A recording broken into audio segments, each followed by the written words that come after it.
Alrighty, so today I want to go through the quadratic formula and the discriminant in particular. So this is going to be quite an important one because when we look at a quadratic like y is equal to ax squared plus bx plus c, we've learnt that it's not that easy to actually find the roots in general. Sometimes it's really easy, but for most quadratics you're going to have to work quite hard to. Option 1, you try and factorize. Well, that can be really difficult because by trying to factorize, you might find out that there is no way to use the t-chart, and then direct factorization doesn't work, and so you're really out of ideas. Option 2 is you complete the square and solve. Now, that works, but again, completing the square, prone to mistakes because there's lots of steps in that. And so once again, not exactly ideal situation. Now, what they discovered is that we can complete the square and solve in general.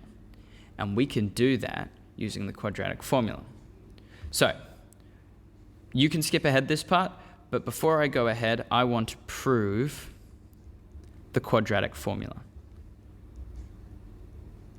I want to show why the quadratic formula exists, and I'm going to do it by completing the square. So, y is equal to ax squared plus bx plus c, and I want to find what x is equal to, so that's the x-intercept when y is equal to 0. So I want to solve this in general. Well, what I found out earlier is that completing the square is a great way of doing it. But it does mean I need to get rid of this a term first of all. So let's divide both these bits, factorize out that a. So we're left with x squared, a on the outside, plus b on ax, plus c. Now the plus c is going to be hanging out for a fair bit. Alrighty, let's continue. 0 is equal to a x squared plus b ax. And this is where I want to do that step. Now, ba divided by 2 is b on 2a.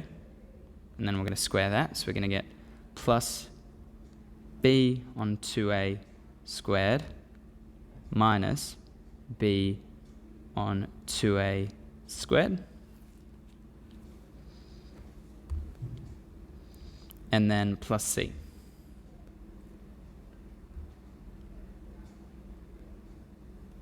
Now, from here, we can use the perfect square rule that we've been using to complete the square. And we can go x plus b on 2a squared minus b on 2a squared plus c. Expand the brackets, not those brackets, that and that.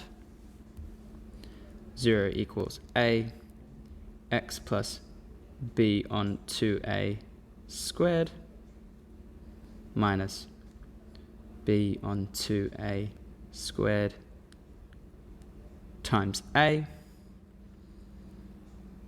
plus c. Now we've got a little bit of cleanup to do before we start moving things to the other side. Now the first bit of cleanup is this mess here. So let's try and fix this up a little bit. So we've got minus a times b on 2a. Well, let's expand the b on 2a squared. So that's a is equal to a times b squared on 4a squared, b times b squared, 2a times 2a, 4a squared, plus c. And now we've got a and a, so these are both going to cancel out. And we're going to be left with a bracket x plus b on 2a squared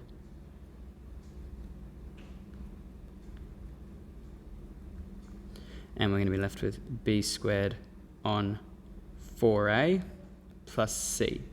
But if I want to add c to that, well, I need them to look same top and bottom. So I'm going to times c by 4a on 4a, which gives us 4ac on 4a, which means I can now combine these two.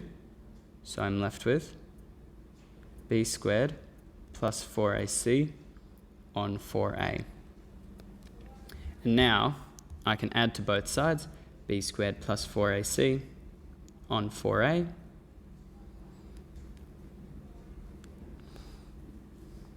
And I'm going to get b squared plus 4ac on 4a is equal to a x plus b on 2a squared. Divide both sides by a.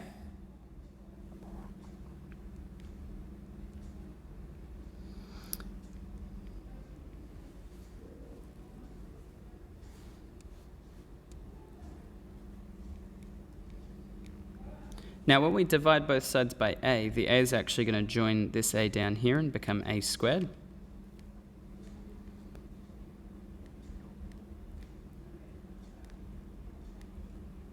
And it's at this point that we're going to take the square root of both sides.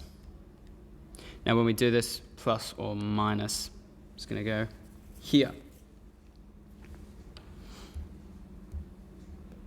Now the bottom term is actually 4a squared, which will always be positive because a squared is always positive. And so the square root of 4a, well, we're going to get the square root of b squared plus 4ac plus or minus over 2a is equal to x plus b on 2a. Subtract b on 2a to the other side, we get negative b on 2a plus or minus, I should put the plus or minus here. Now, the fortunate thing here is that these are actually both already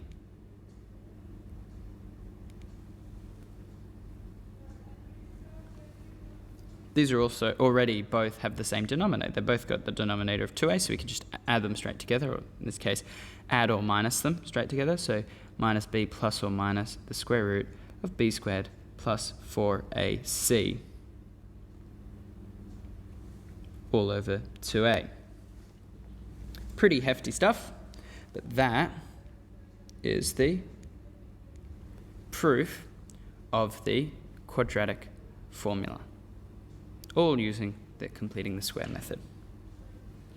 So this is a way of saying that no matter what, we can always find the roots of this by using the quadratic formula. In the next one, I'm going to show you how to actually use the quadratic formula. See you then.